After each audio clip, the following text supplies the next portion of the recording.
আমাদের পশ্চিমবাংলার মানবিক মুখ্যমন্ত্রী তথা আমাদের সকলের প্রিয় নেত্রী পশ্চিমবাংলার জনগণ মনোধিনায়িকা, তার যে বাংলা, তার হৃদয়ের বাংলা, তার অনুভবের বাংলা, আজকে এই বাংলা সম্প্রীতির বাংলা, আজকে এই বাংলা শস্য শ্যামলা বাংলা, সেই বাংলারই পুণ্যভূমি দীঘা সমুদ্র তটে আমাদের উড়িষ্যার পুরীর যে জগন্নাথ মন্দির আছে, সেই জগন্নাথ মন্দিরের আদলেই আমাদের আগামীকাল যে জগন্নাথ ধাম উদ্বোধন হতে চলেছে, তারই আজকে মহাযজ্ঞ শুরু হয়েছে সেই পুরীতে।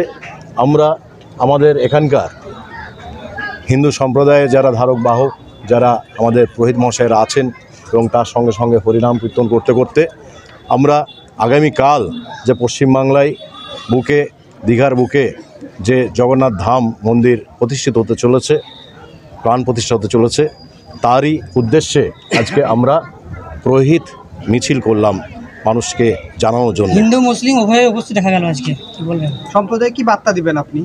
আজকে আমি বার্তা দেওয়ার কেউ নয়। আজকে যেখানে গোটা ভারতবর্ষ আজকে সংকটময় মুহূর্তে দিন কাটাচ্ছে, সেখানে পশ্চিমবাংলা তার নজির।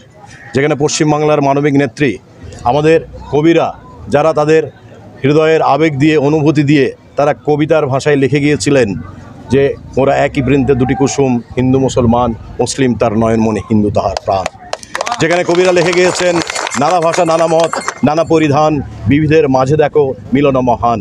আজকে এই কথাগুলোকে, এই শব্দগুলোকে যদি বাস্তবে কেউ রূপায়িত করতে পারে, তার নাম একটাই, তার নাম আমাদের সকলের প্রিয় নেত্রী তথা দেশনেত্রী মমতা বন্দ্যোপাধ্যায়।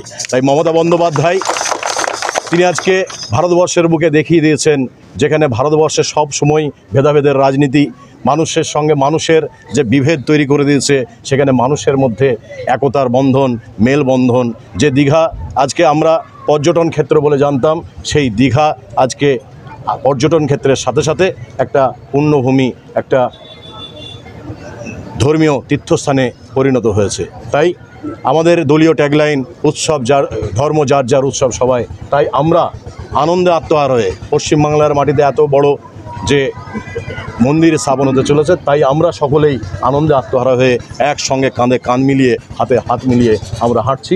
আমাদের অগ্রণী ভূমিকা আমাদের এই ব্লকের বিভিন্ন গ্রাম থেকে আগত পুরোহিত মশাইরা এসছেন, হরিনাম কীর্তন যারা করছেন সেই বিশিষ্টজনেরা এসছেন, তাদের সঙ্গে আমরা আজ সাথ দিয়ে এই এলাকায় আমরা সেই পদসভা করলাম। আচ্ছা, কোন এলাকায় পদসভা করলেন? আজকে আমরা মালিহাটি অঞ্চলের দিঘির পাড় গোপাল গিরিধারী জিও মন্দিরের পাদদেশ থেকে আমরা শুরু করেছি এবং সেখানেই আমরা ঘুরে এসে শেষ করলাম। এবং আগামীকাল সকাল 10টা থেকে সেই মন্দির স্থাপনের, সেই মন্দিরে প্রাণ প্রতিষ্ঠার যে কর্মসূচি, সেটা লাইভ টেলিকাস্ট হবে এবং কাল সকাল থেকে আমরা সেই বিকাল 3টে পর্যন্ত যে উদ্বোধনের কর্মসূচি আছে, সেটাও আমরা মহাসমারোহে কালকে এই মন্দিরের পাদদেশেই আমরা মঞ্চ বানিয়েছি, সেখানেই আমরা পালন করব।